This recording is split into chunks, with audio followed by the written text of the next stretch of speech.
to his. Oh, thank you, Chris. So come on up, introduce you to the crowd, and everyone's very excited. We know you're a wonderful speaker and you have some experiences that we envy. And I wish we could join in. Well, you can. All right.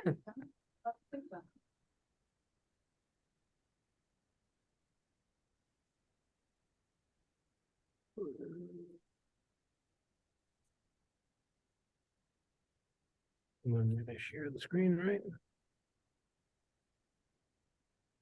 Where's your presentation? It's in the background. I'm not sure where it is. It's on.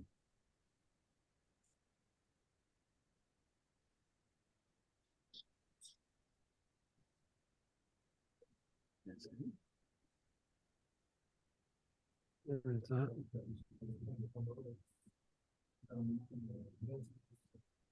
There it is. Here we go. Here.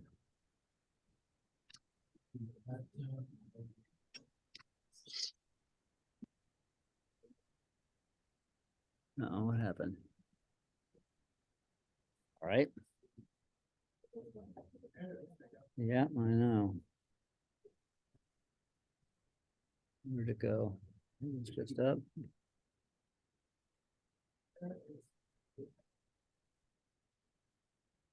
You make sure you share the screen. There we go.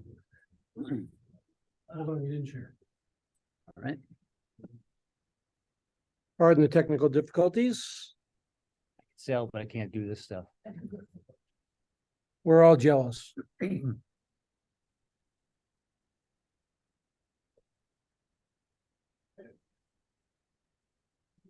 He's got to share it first. Hold on. And Excuse me. there we go. Now we're good. Great. Well, yep.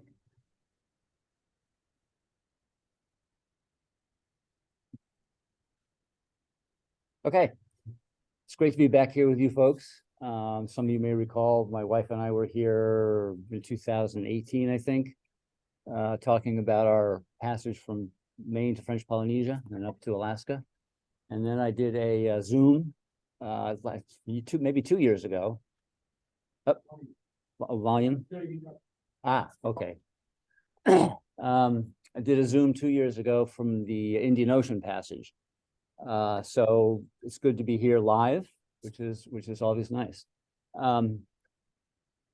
I gotta say that after seeing Dawn's and Tanya's presentations, I was feeling a little bit like I should have been the warm-up instead of coming after them. A little intimidated, but that's okay. I've got some good sailing experience, and I hope that you guys will find this interesting, if not entertaining. So this this rally, it was the third one, I believe, of their Round the World Rally.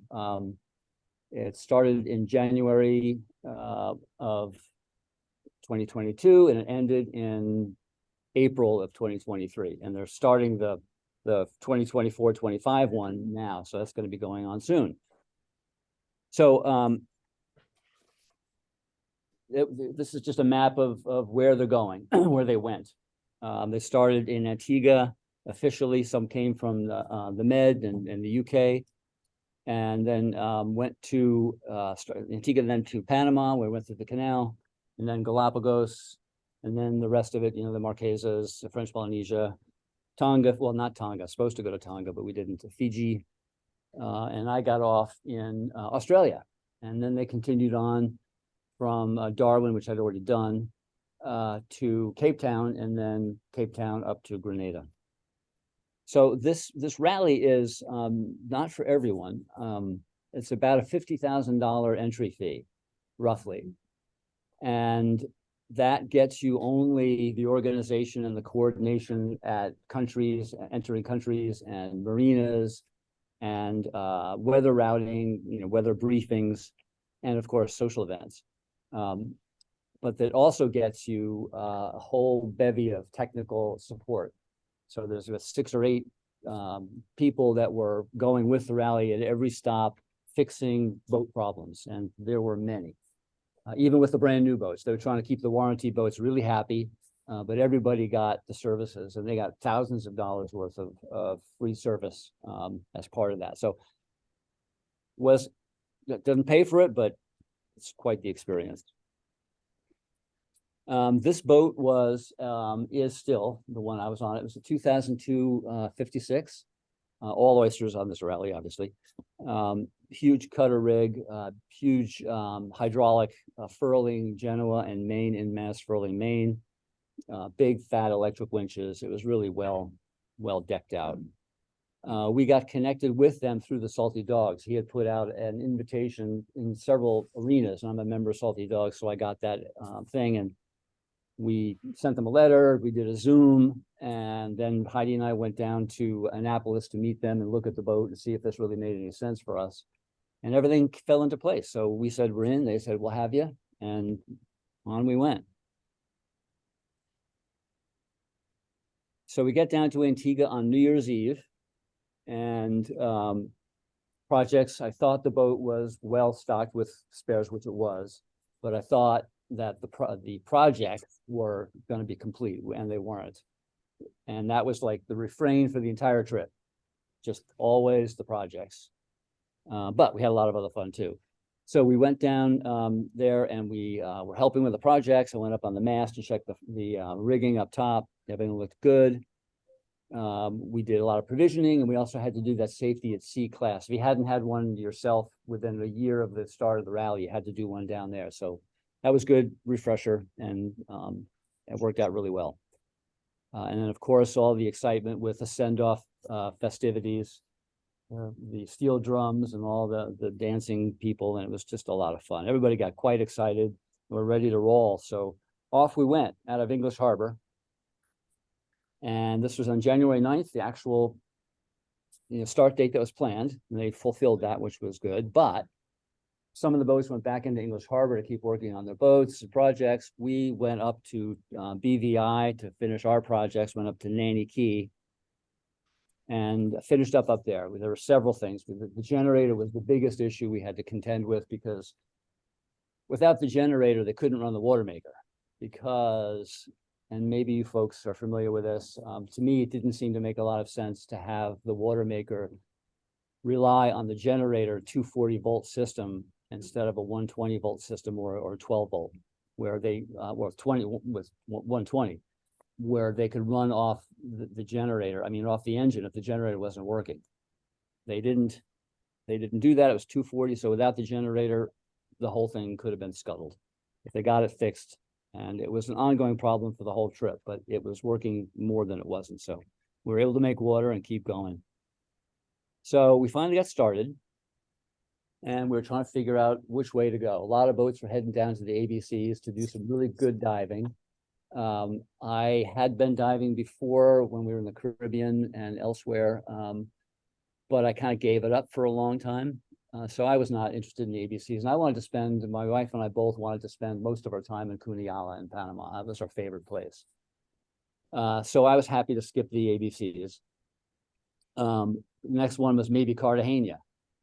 And we didn't want to do that either, because I would have gone there. Never been there before. I've heard it's just fantastic. But as some of you may know, the trade winds really kind of consolidate right around the horn of that part of the country, of the continent, and the seas get pretty big. So we all decided, let's just go straight to Cunayala. And I don't have to go into much of this at all, because many of you heard this when Heidi and I talked about it a few years ago. Still one of our favorite places anywhere. And we talked about amazing cruising grounds. Maine is fantastic. This is a different kind of place. It is just a wonderful culture. And we spent maybe a week there. Well, we'll get there first. Let's just get there. This passage was about 1,100 miles. Took us 7 days, and we had amazing wind. It was just perfect. I should have said, let's set up a wing and wing with the pole. We weren't ready to try the spinnaker yet, but I was just trying to get used to the boat, get to know the owner, get to know the boat. And I just went with what he was doing. So we just jibed. We started with a port tack, a couple of days, jibed onto a starboard tack, and then back to a port tack, and finished up beautiful sailing, just absolutely just perfect winds. Couldn't ask for more. And by the way, I should have said this before. Any questions you have along the way, just ask me. This, we can keep this less formal, but happy to answer any questions. Kuna Yala, it's officially known as the Sandblast Islands.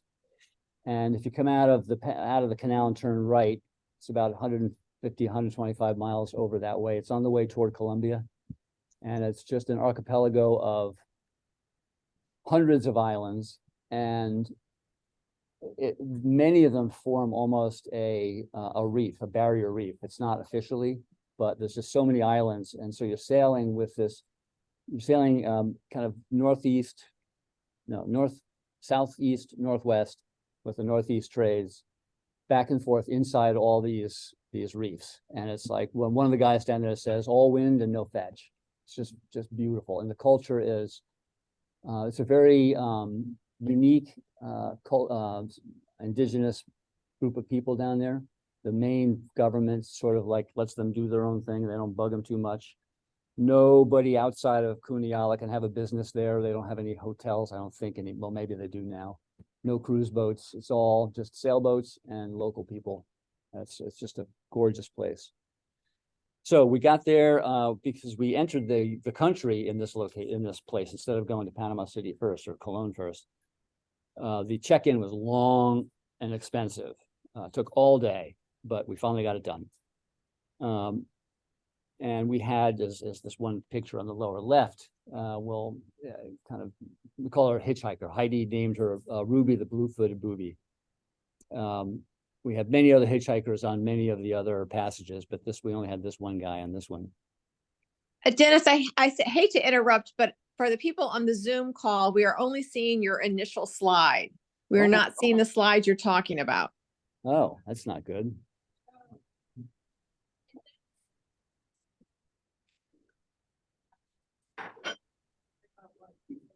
Okay.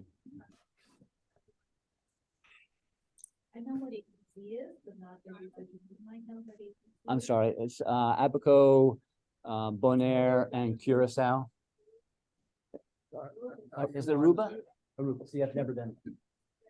The diving is supposed to be absolutely stunning down there.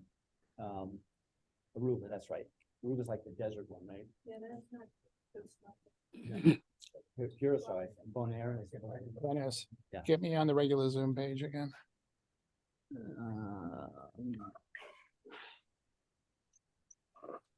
Is this the Zoom Okay. page? Yeah, now let's, This is the Zoom menu up here. yeah, let's make this full size edit.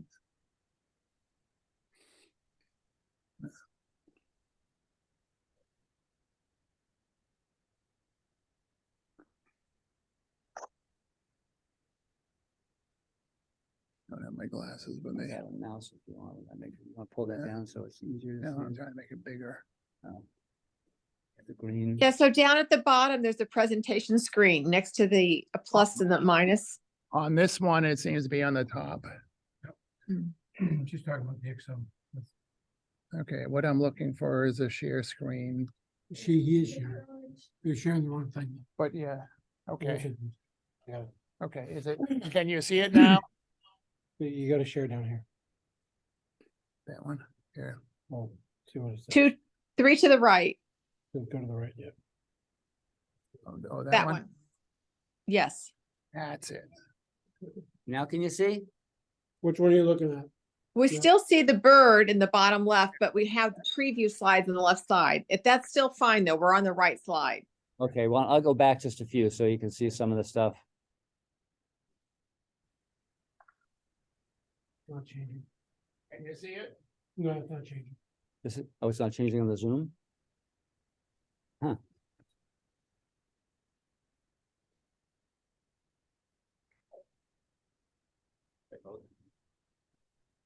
Jumping that on. There you go. That work now? It's changing on the Zoom. Yes, thank you. That's full screen now. Awesome. Okay. So now I don't have my notes, but that's okay.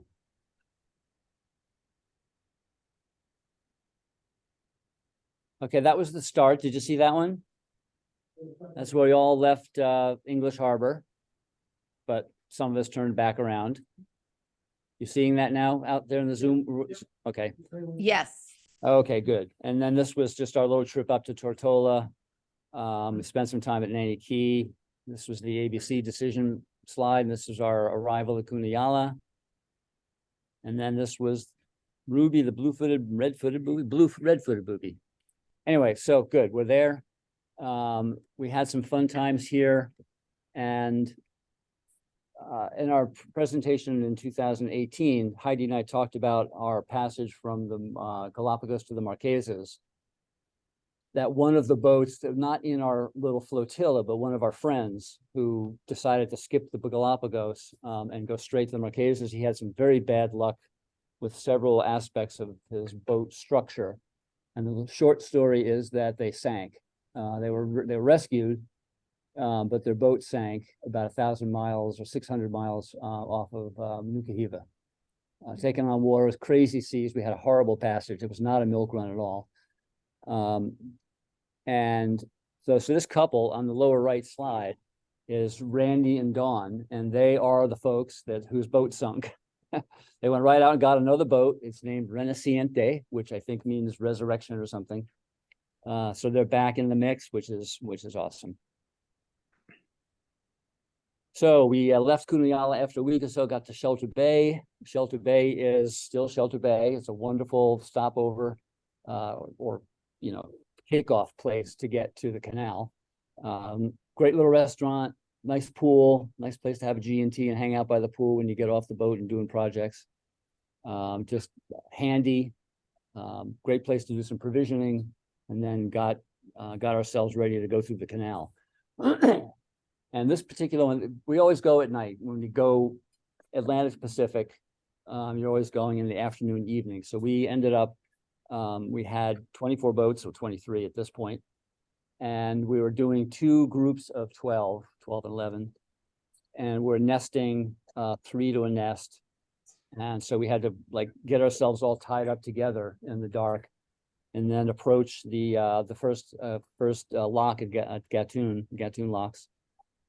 And those are those 2 slides. And the one with me in the lower left is on the way out, because that was the next day going in toward the Pacific through that. And then a little shot of the bridge with the moon. It was a nice full moon. I was hoping it was a little bit higher, but that was okay. So this is the way out on the other side. This is the last lock heading into the Pacific. And, this is probably my 3rd time I went through the canal. And it's just always a thrill. It's just so cool when those gates open up and you just float out into the Pacific Ocean. It's really nothing like it. We were in that 3rd nest back on kind of the port side. All right, so after hanging out in Panama City for a little while, and Heidi and I, we do almost every place we stop, which we can. We get an Airbnb, get off the boat for a couple of days. Did that in Panama City, rammed around the old city, which was a lot of fun. But then it was time to go do some more provisioning, get the boat ready, finish up some more projects, redo several projects, and set ourselves up for this 850 nautical mile sail down to the Galapagos. It took us 7 days, and we had very, very light winds. The predict wind, typically when you go from Panama City to the Galapagos, you head kind of south-southwest, just bypassing Isla Malpelo, which is, over in this area right here. And then you take a dog leg over to the Galapagos. The predict wind had all of the recommended routes going on the run line, except one, but all of them, like 4 or 5 were right on the run line. So we said, okay, they're supposed to know what they're doing. Let's do it. We had great wind the first night out, and that was it. Just motored for another 6 days. It was really, really frustrating. When my wife and I did it before, it was the best passage that we had and the whole shebang. And this was not the worst, but not very exciting. And this is, I was talking a little bit about the sprint aspect of this. 16 months to go around the world is just nuts. If you need to do it, you do it. It's a great way to get it done if you want to say you circumnavigated. But it took us, Heidi and me, 5 years to get to French Polynesia. It took this rally like 5 months. So when things like this happen, when there's no wind, you wait, you just kind of hang out. You know, if you need a piece of equipment sent to you, you just wait until it comes.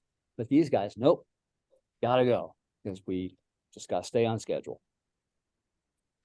Most of the boats had the same problem. One boat was using their own weather route. Several of us had our own weather routers, besides the rally one. And there's one boat that had a good one that he nailed it almost every passage. Everybody else was just flailing. Anyway, so on the way to the Galapagos, you got to cross the equator. So Heidi and I have done that a couple of times. So we are shellbacks, and our owner and his wife, the owner couple, were pollywogs. So we did our little ritual, getting them initiated with the dousing them and drinking the rum and swimming around the boat and all that.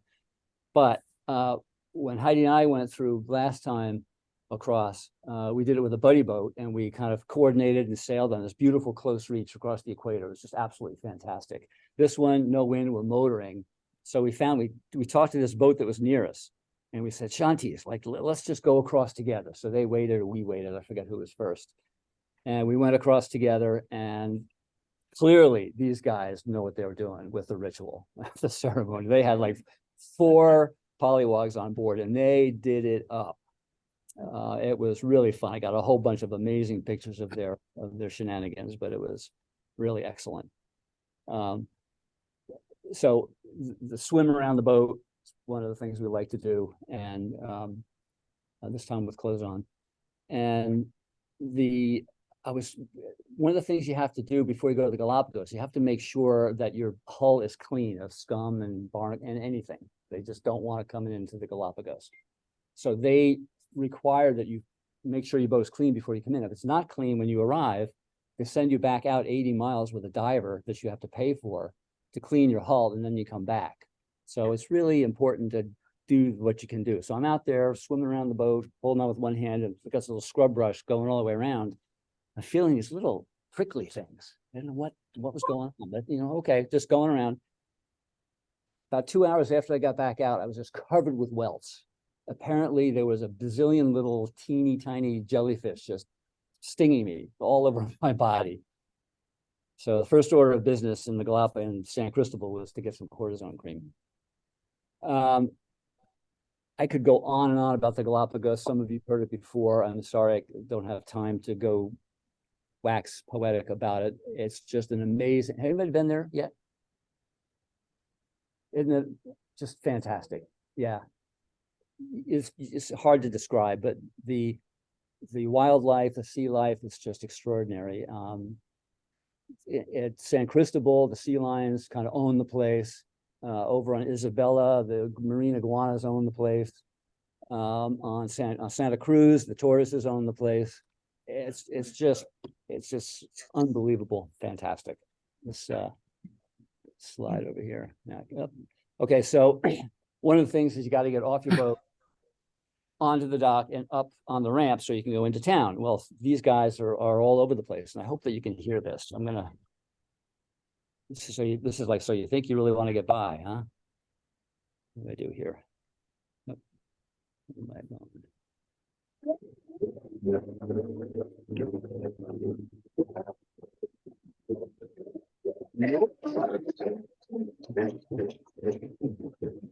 You're not going to get by.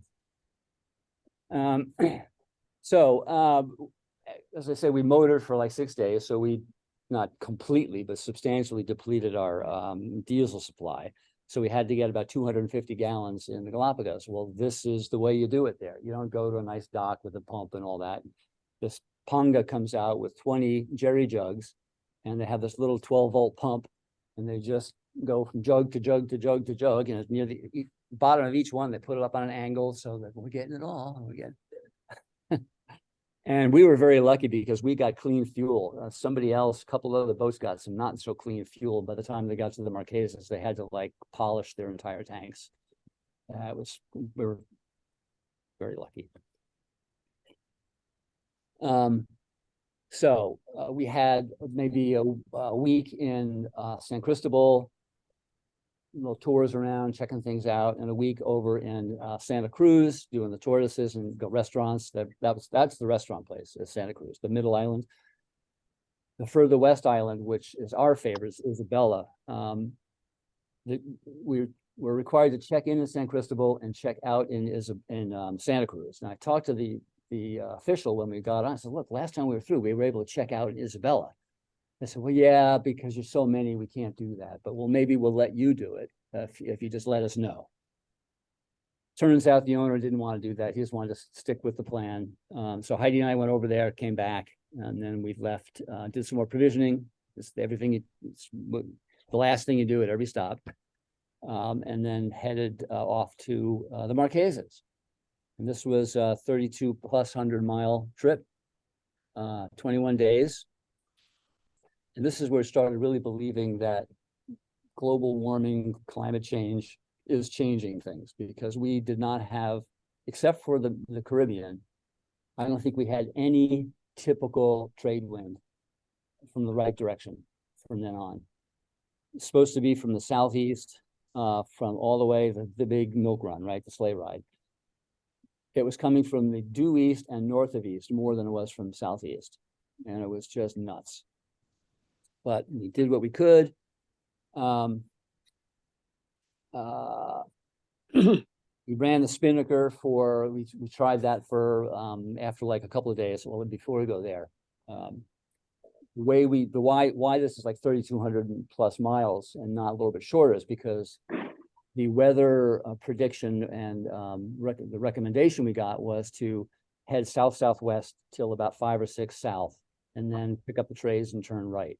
So that's what we did. We went, instead of going on an angle that Heidi and I did, and we paid for it, we went almost straight south and then turned right. And we get 5.5, and by God, we got the trays. It was like somebody turned on a switch. It was amazing. We were really excited, and that didn't last long. The winds were pretty good, but the direction of the wind was not the best. So those green, I don't know what the blue dots are, I forget, but the green dots are, we set up the spinnaker one day just to make sure we had everything set. He had never done it, so I was helping him get it set up so we could manage the tack as well as the head, and you know, to fly in really downwind, we could let it out, and if you're a little bit, you know, more on the beam, you can tighten it up.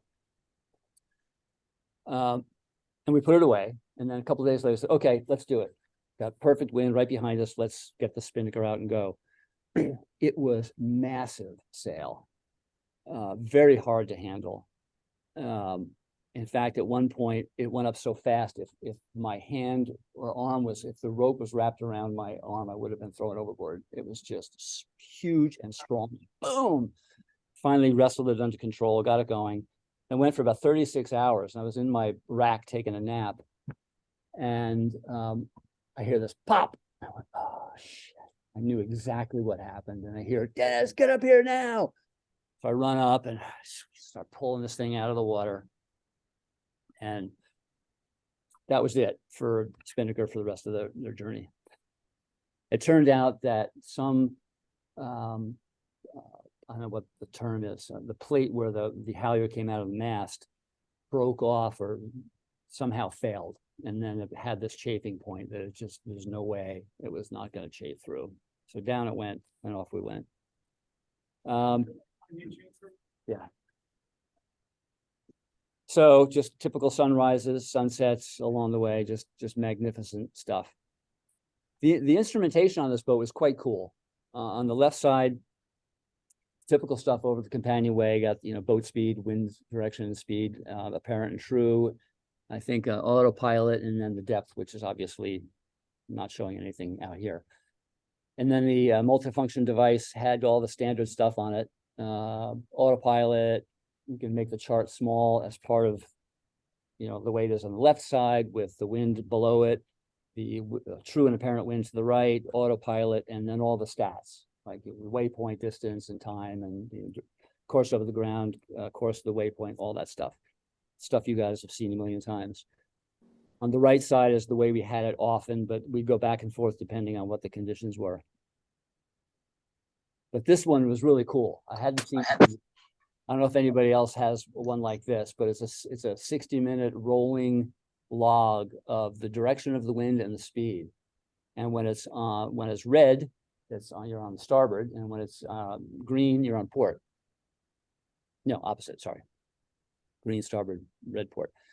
And the red lines are exactly what the wind was doing, the variation of the direction of the wind, and then the yellow dashed line is sort of the average of all of that. And that line number in the middle, that 118, was the overall average for that 60-minute window. And on the right, it's dealing with wind speed. So it's giving you a graph of whether this wind is hanging steady, is it dropping on you, is it, trending. It's always going to go up and down. If you look on the left side, look what it's doing. On the right side, you can see all the jigs and jags, but it's giving you the trend. And it's really helpful to anticipate sail management, to know that, pretty soon we're going to be reefing. And if you need to get somebody else up, you can get them up, or pretty soon we're going to be motoring. But when it's 6.5 to 10, it's not a big deal. But when it's like 18 to 25, it starts to really matter. And it was really a nice heads up. So I like that a lot. Oh, back here. He had a chart plotter down below, a chart plotter at the helm, and a chart plotter under the Dodger. So we could sit there and just, Heidi didn't like it. She says it's like driving sailing by push button. You just do almost any, you turn over here and you got a push button on the winch. You got a push button that winch over there.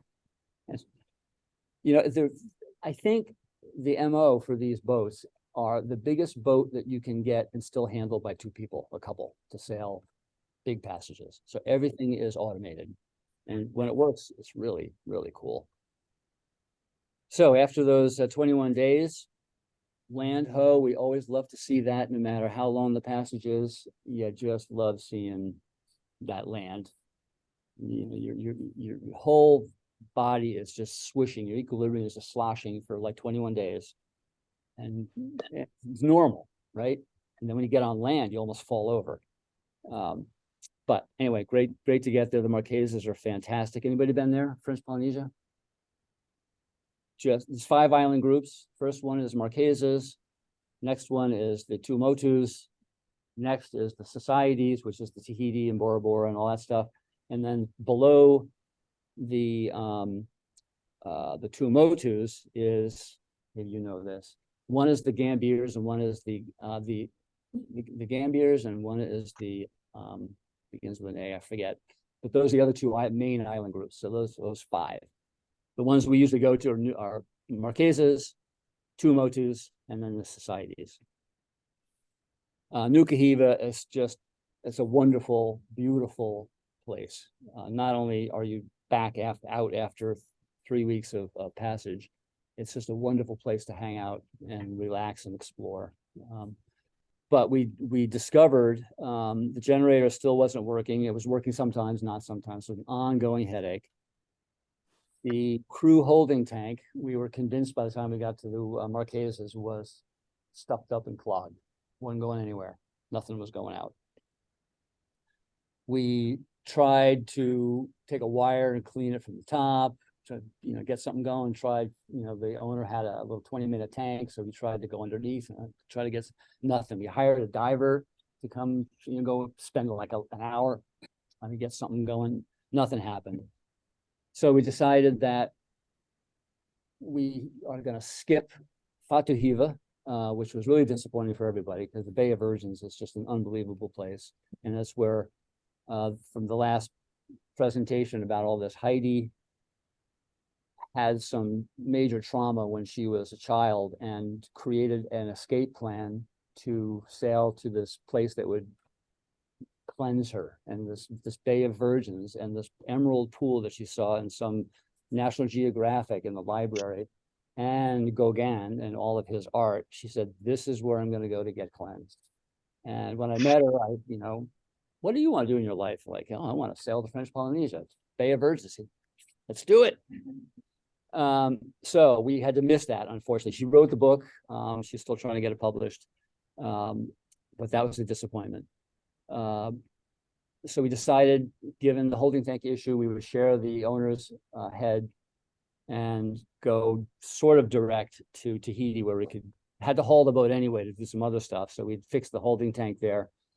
But we definitely had to stop in the Tuamotus because that is just another unbelievable place. Just, I think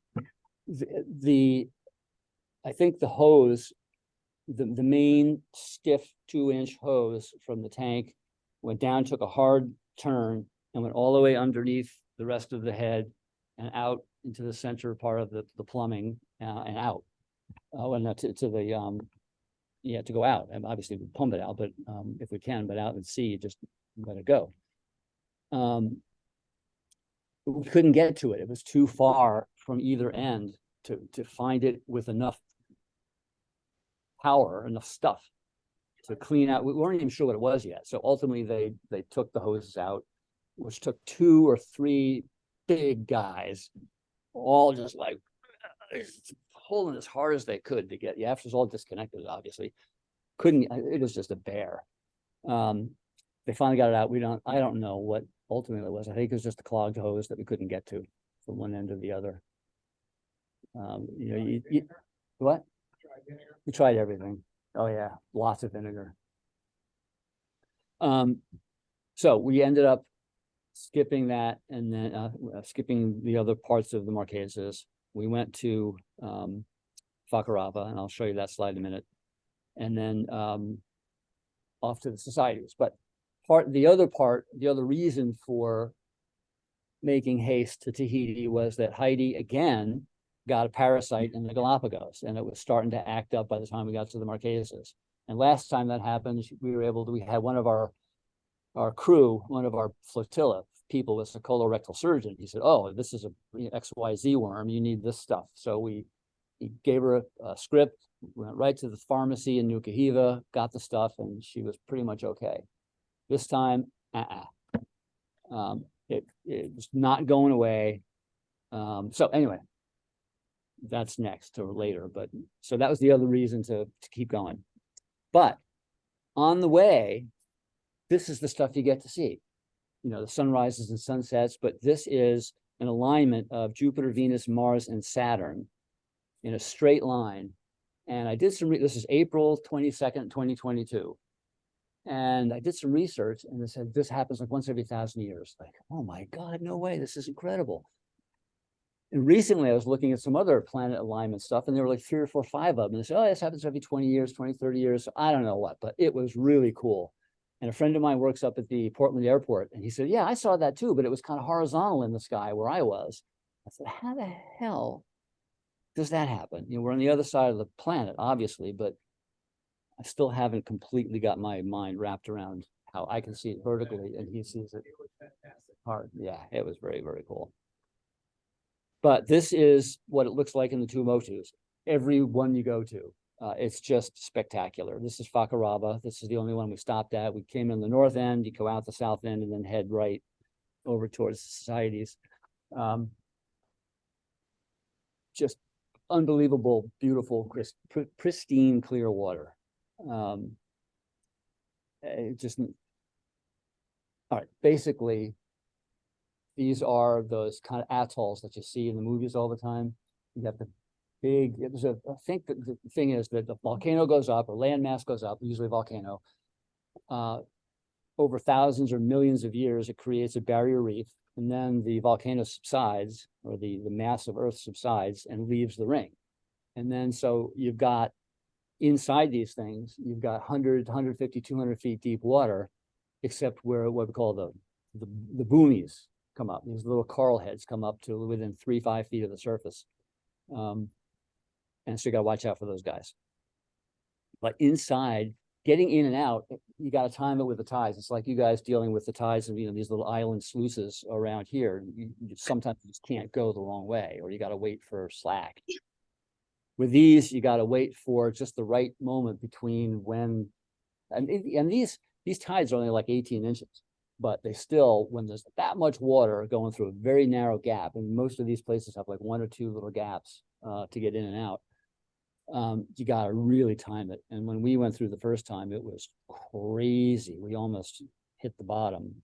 like 200 feet deep or 85 feet deep and go bounce, bounce. And it was like 8 feet, like, Jesus, good. That was really nuts. But this time we timed it right and got in, and it was just really beautiful. And I think the time that it's outside, Some wonderful cruiser, and there's many of these people that put out for free all kinds of. The question is, how do we know when the right time is? Do we sit out and wait and watch, or do we have some other means? And the other means that we have is somebody put together a spreadsheet of all of the tides and currents of all these areas, and you could do this little calculation to find out when was the good time to go in any particular atoll, and it worked most of the time. And the first time we did it, I must have screwed up because it didn't work very well. This time we just sailed right in. It was easy peasy. So we spent about a week here, came in the north, came out the south. The south end is a really cool spot where when we were there before, it was not the same timing this time, but we were there before. The BBC, I think, was there with these huge underwater cameras, like big stuff, you know, in the dive suits, and they're filming the groupers. I think it's groupers. Apparently 15,000 of these groupers, like 6-8 foot long, 10 foot long, all come to mate at this one outlet of this lagoon in July, right in the first moon of July or something like that. And we didn't see that, unfortunately, but we saw a bunch of little sharks swimming around. That was cool. But it's just a spectacular place for diving and snorkeling. Most of these places are as good as for snorkeling, 98% as good as diving. They're just beautiful. So off to societies, we finally get going to try to get all those other things fixed. We did a quick stop at Taha on the way. That was past, that was after Tahiti. So Tahiti, we had like 3 weeks of major boat work. Heidi and I, we couldn't even stay on the boat. It was up on the hard for a while. So we just went off and got B&Bs again. We just rammed around Tahiti for 3 weeks. It was just great. And then we got all that stuff fixed, went to Bora Bora, but we stopped at Taha. There's this Coral Gardens. It's the most, I'm saying everything is like the most amazing place.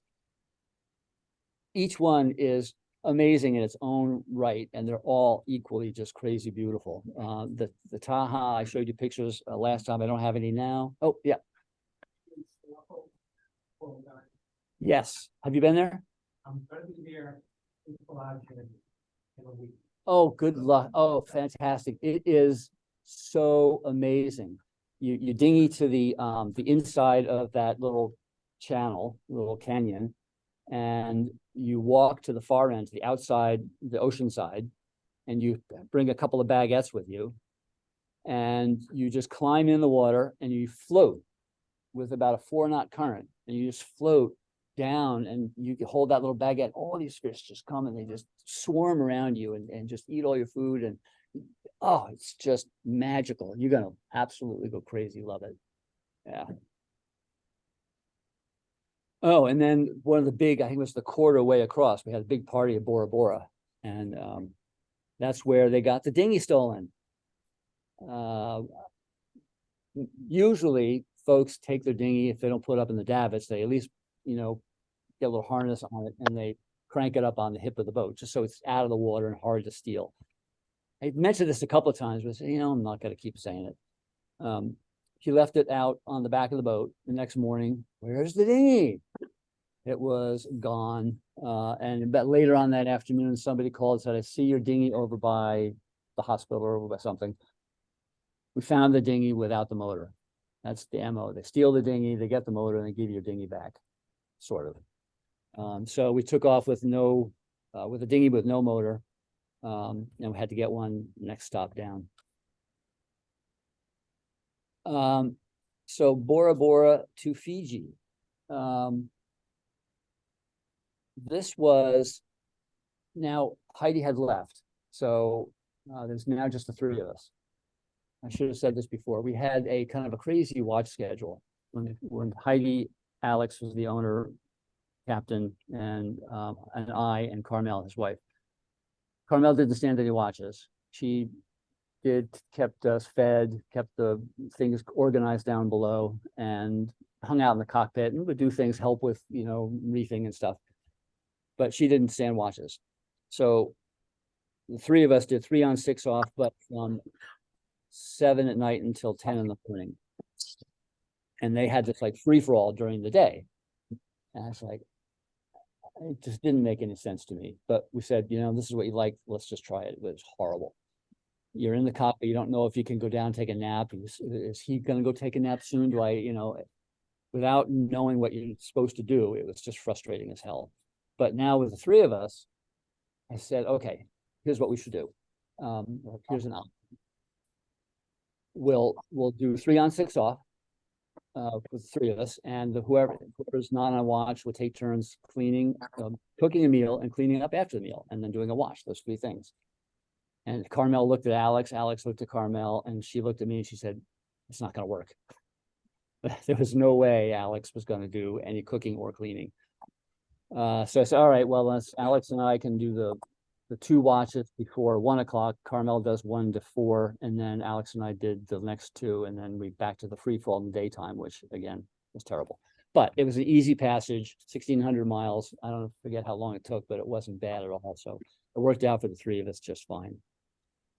And that's, as you can see, that's not Bora Bora, that's Moorea, which is right next to Tahiti.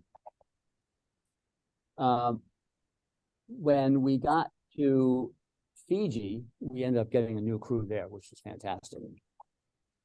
But I was just going to say, we were supposed to stop. The main itinerary was everything we've done so far, and then Bora Bora to Tonga to check in at the Lau group in Fiji, and then Vanuatu, and then Australia. COVID kept us out of both Tonga and Vanuatu, and made it so we couldn't check in the Lau group in Fiji, which was really a place you want to go in Fiji. So we had to go straight to Savu Savu, which is the first big island. So that was a disappointment, not to first skip Tonga, which is where you can swim with whales, and then and just see Tonga, and then skip the Lau group. So anyway, finally get to Fiji. It's just a fantastic place. The cultures there are stellar. I mean, beautiful, friendly, open people, beautiful countryside, lots of just amazing sailing all over the place.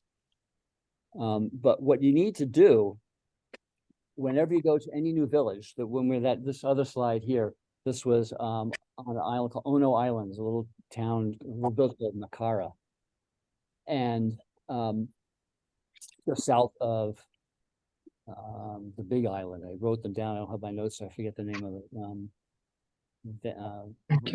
Manulete or something. Anyway, the big island, straight south of that little village. And any village you go to, you're supposed to bring like a kilo, half kilo of kava root, and then you kava.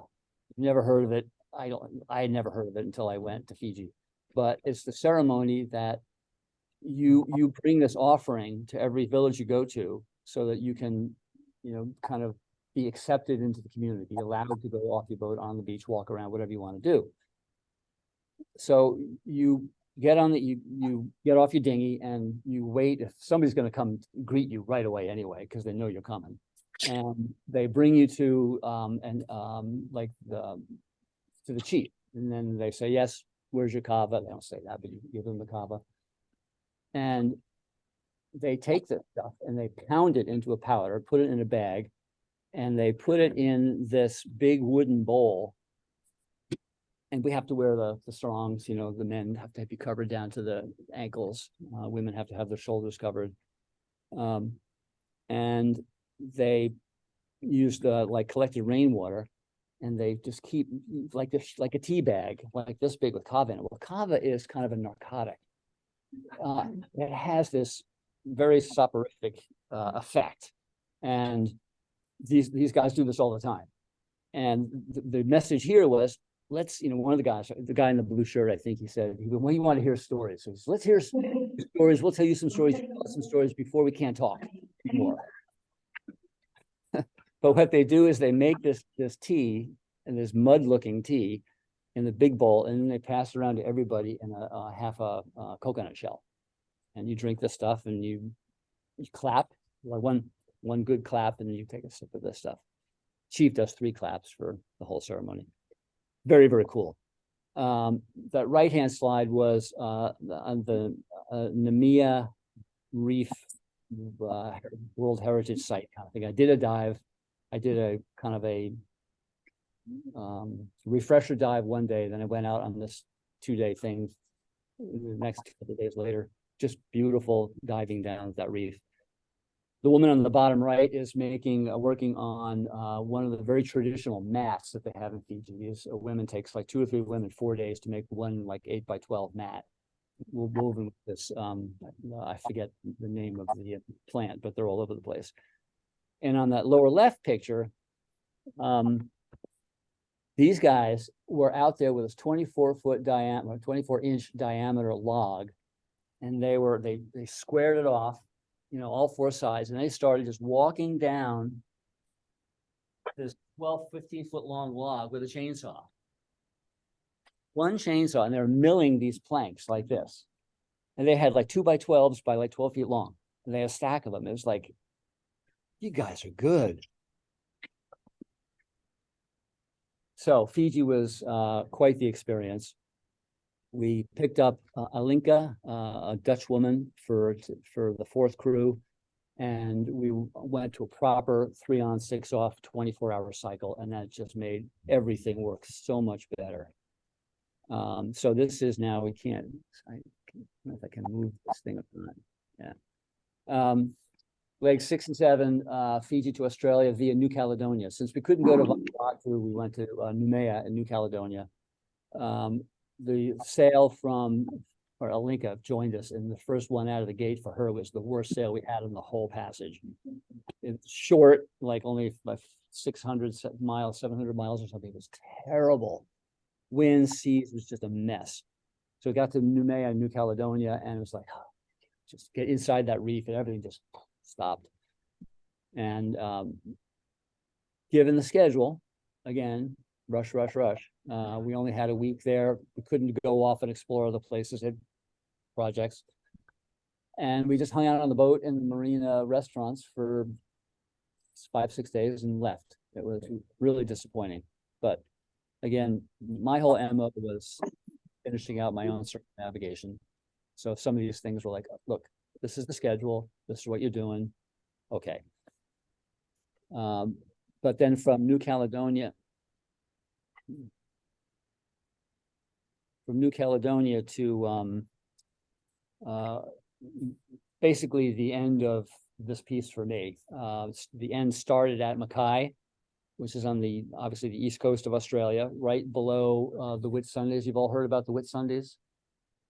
Just amazing, beautiful sailing grounds in Australia. It's like a mecca for sailing right there. It's not like a bazillion islands, but they're just beautiful. And then so we came into Mackay, one overnight there, went over to Arley Beach, right around the corner. I'll show you better picture later, to pick up the dinghy that, I didn't tell you this. In Fiji, not only did they get the motor ripped off in Bora Bora, but in Fiji, when they had to haul the boat for dealing with all these other issues, when they're putting the boat back down in the, forget the name of that thing, I always get launched and hauled out. The what? Yeah, well, into the water. Somebody let go of something at the wrong time, and the dinghy hit the pilings, and so now he needs a new dinghy. This is in Fiji. So we're dinghy-less until we get to Arley Beach. And that was like right around the corner from Mackay. And then up to the Whitsundays, a week or so there, up to Cairns, and then over the top, and then to Darwin. That for me was it. But I'm going to go through a couple of how we got there. This is at Whitsunday Yacht Club. Somebody told me that this architect is the same one that did the Sydney Opera House. I did some research. I think it's a different guy, but it's a beautiful, beautiful yacht club. I mean, this is what they think about sailing over there. But this is the Whitsundays area. We got, you can see Arley Beach over here, but, and Mackay is down south, but this is the area over here. This Hamilton Island is where the yacht club is, right around there. This is Whitsunday Island. And this was a white sand beach. It was an absolutely stunning beach. Took a little tour boat over there. Got some really nice views. Great restaurants, great people. And we had the halfway party here. They pulled out all the oyster people pulled out all the stops. It was just amazing food.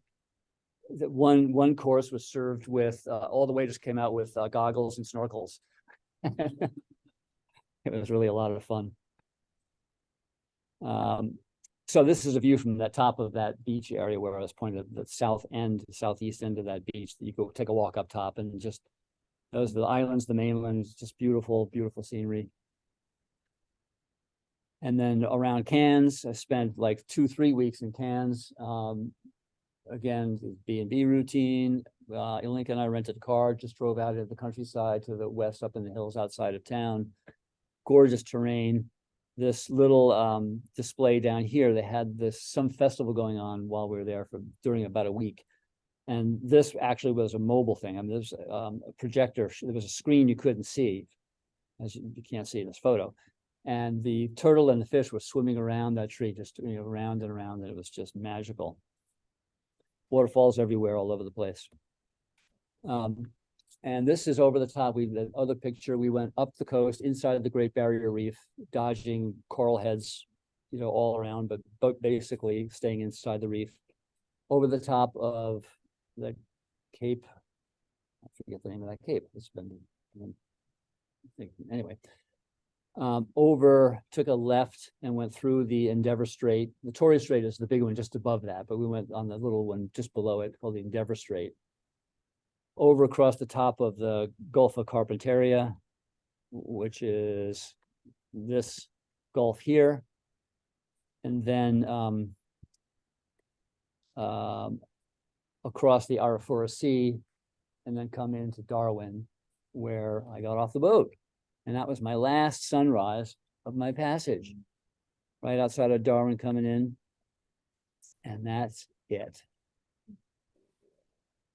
From Antigua to BVI, Canal, the Galapagos, Marquesas, to Motus and Societies,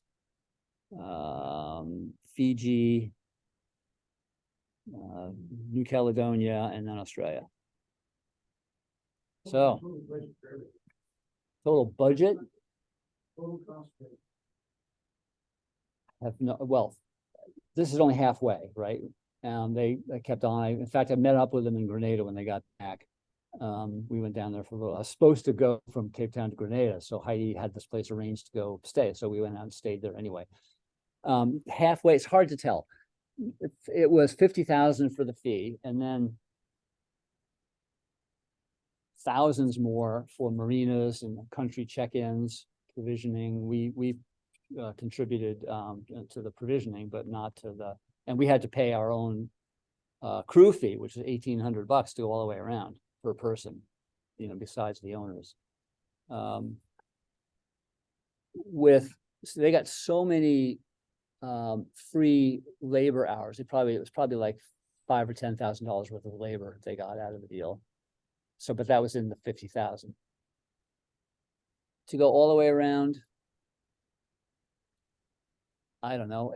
When Heidi and I did it, it was a lot of money. You just keep bleeding everywhere you go. You're paying for stuff to get it fixed. You're paying for stuff to get shipped to you. $100,000, $150,000. Probably up in that order of magnitude. When you got off the boat and stayed in different places.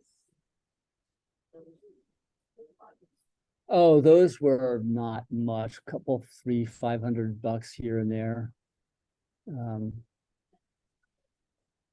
let's say I'm not up to going across the Pacific, but to visit those little islands, what are the options for?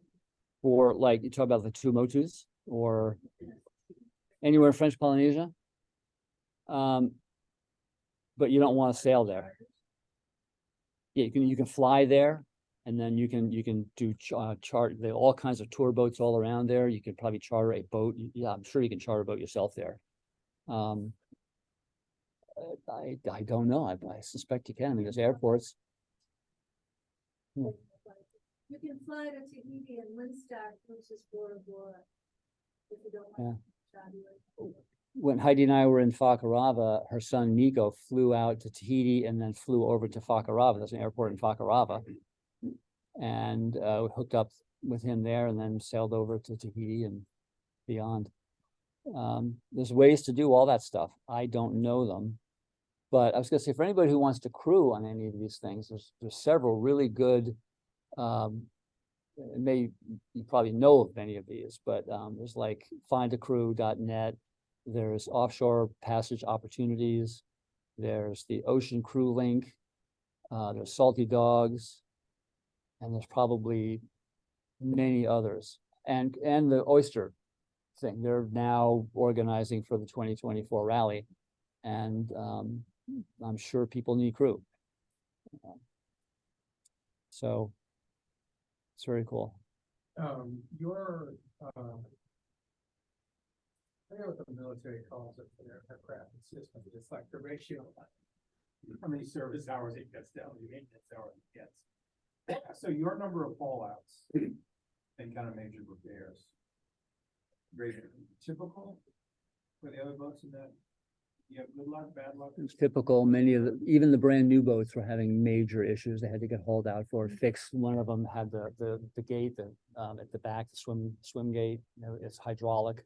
It's not like a sugar scoop. It's when you're sailing it like this, or when you want to go swimming, it goes out. And that was broken on one of the boats. You hauled twice. Yeah. Once in Fiji, once in Tahiti, then Fiji. I don't think we hauled in the BVIs. No, we did not. Certainly not in the Galapagos. So that was it. Those two. I don't know how many times you hauled after that.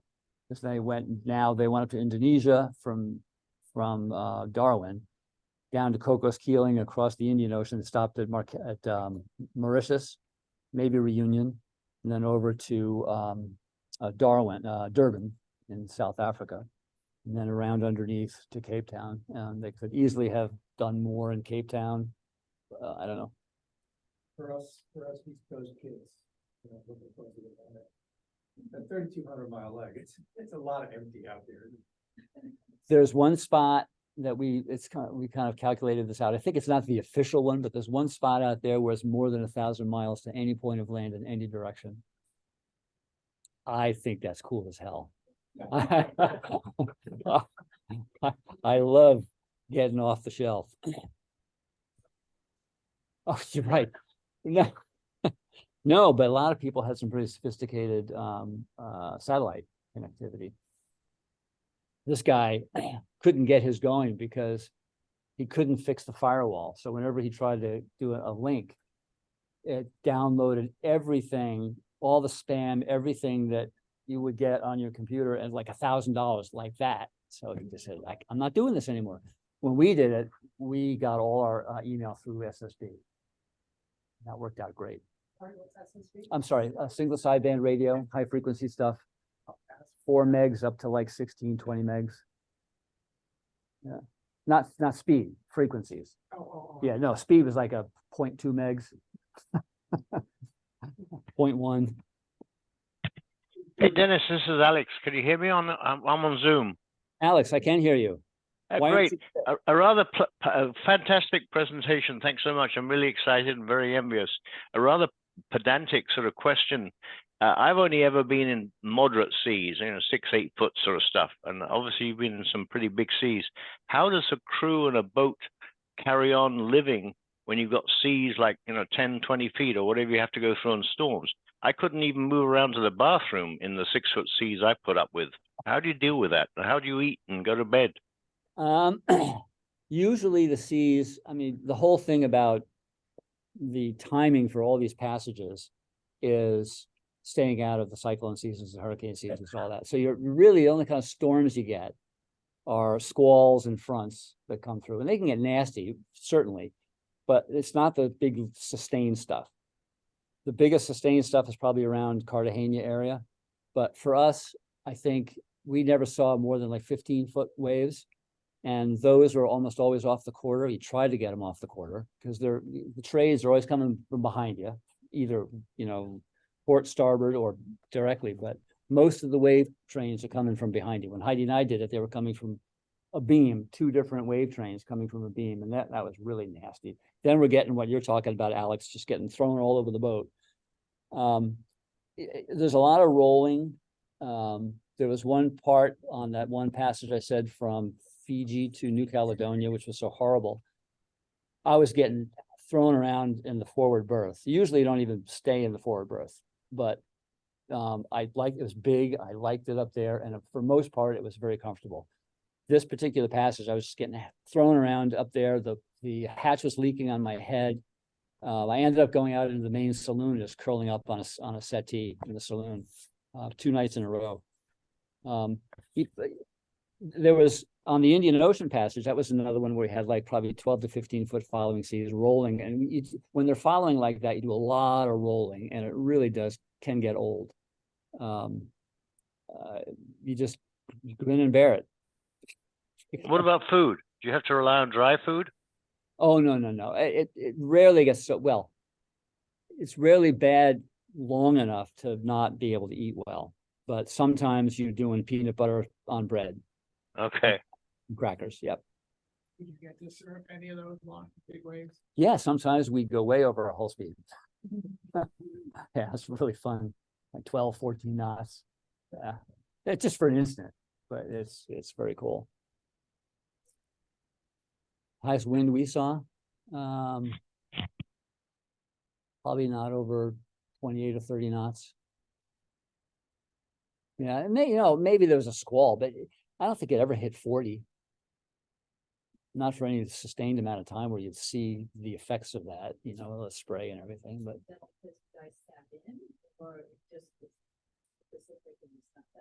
it's that the only time you're going to get something like that is a really bad squall, and it happens. But for us, we were lucky. Sometimes you can see them off in the distance, and you get the radar going, and you see how they're tracking, and then you sail as best you can to avoid them. Yep. Would you do it again next year? Would you do the other half again? I'm wrestling with that right now. I wouldn't do this whole thing again, for sure. The whole rally, but I've got one gap from Cape Town to Grenada that I would still like to do. So, yeah, right. That would be fun. But I tell you, I'm starting to just let go of that if it doesn't happen. Still get to do a lot of skiing and other stuff. And we live on our boat all summer up in Maine, so that's cool. Besides the Spinnaker Halyard, what other damages?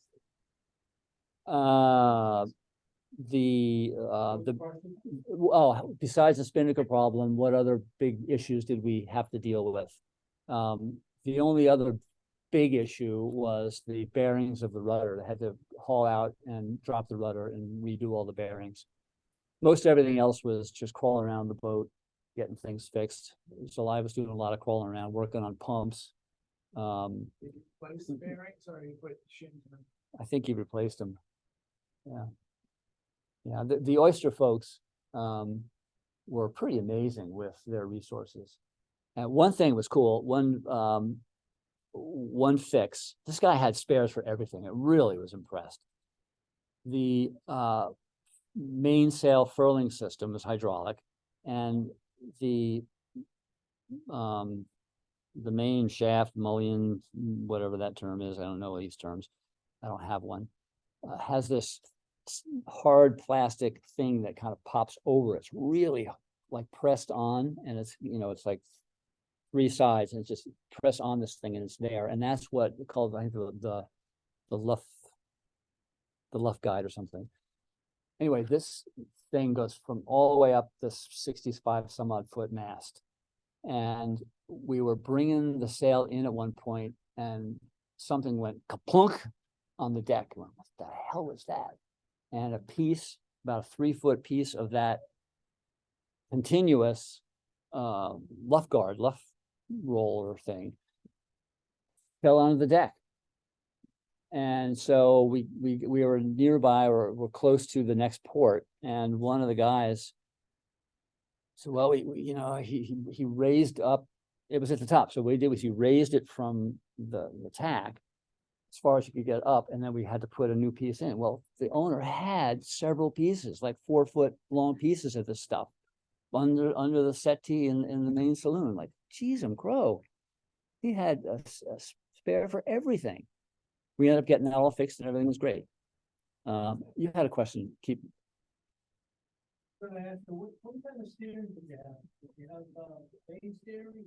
No vane steering. The boat would be, I think you could do a wind vane, but it would have to be pretty beefy. So that's a big boat, 56-foot boat. There's a lot of mass to move around with a wind vane steering. I had one on our boat when we did it, but it was just a basic, very beefy hydraulic cable system with it had and it had rams on either side. It wasn't cables, rams. It had rams on either side, and they would either work together or one would just kind of be the lazy one while the other one was working, and then vice versa. So let's say the boat downwind and make.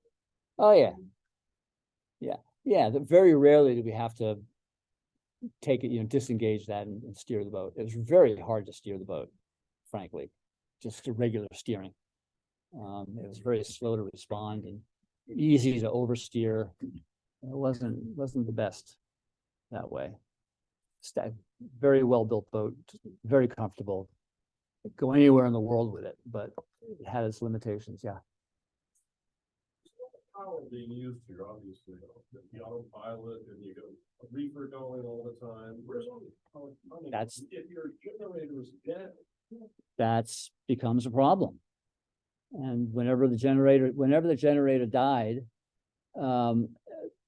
usually we got it going fast enough, quickly enough, to not lose everything in the refrigerator and all of that. But it was a constant headache, and he finally replaced it in Australia.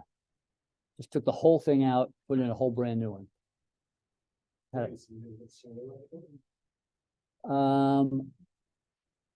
Yeah, did he have solar on the boat? I'm pretty sure the answer is yes. But again, you don't, a boat that size, you get some token stuff, you don't get a real lot. But What kind of generator was it?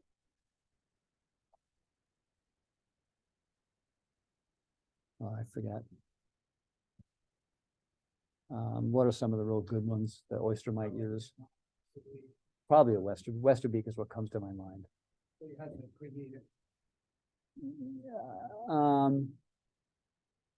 Did we?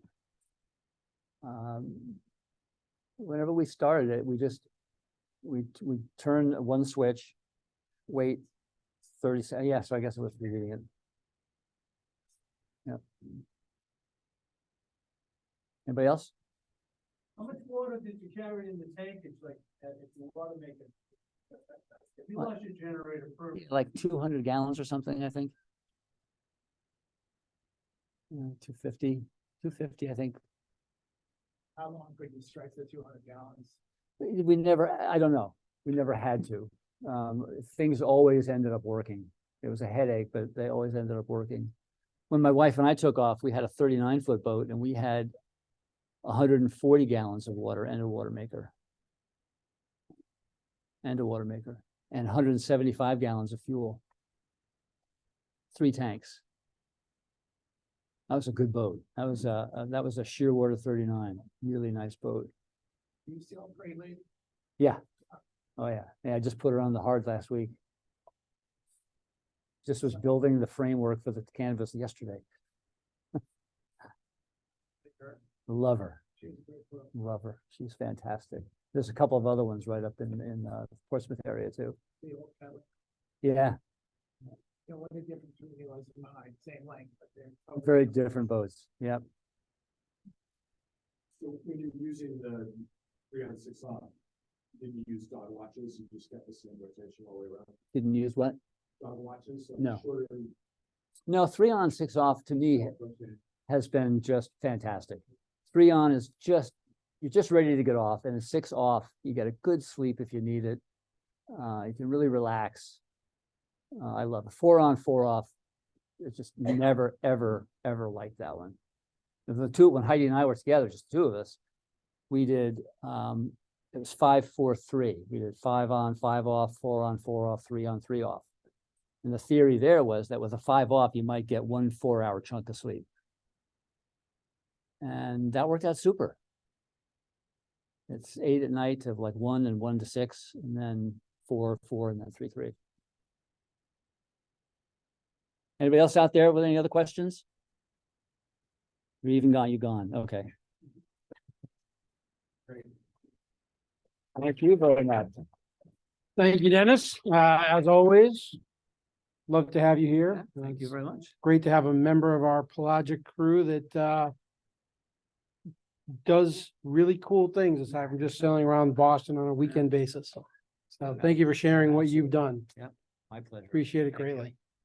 So we'll see you guys in November at our next meeting. And then there's the somebody want to give the details on that, because I don't know what's going on with that because I can't make it. So anybody want to come and share what's going on with the haul out? All that party. Yeah, yeah. And we can remember the time. Sunday, November 5th. Not so- 4 p.m.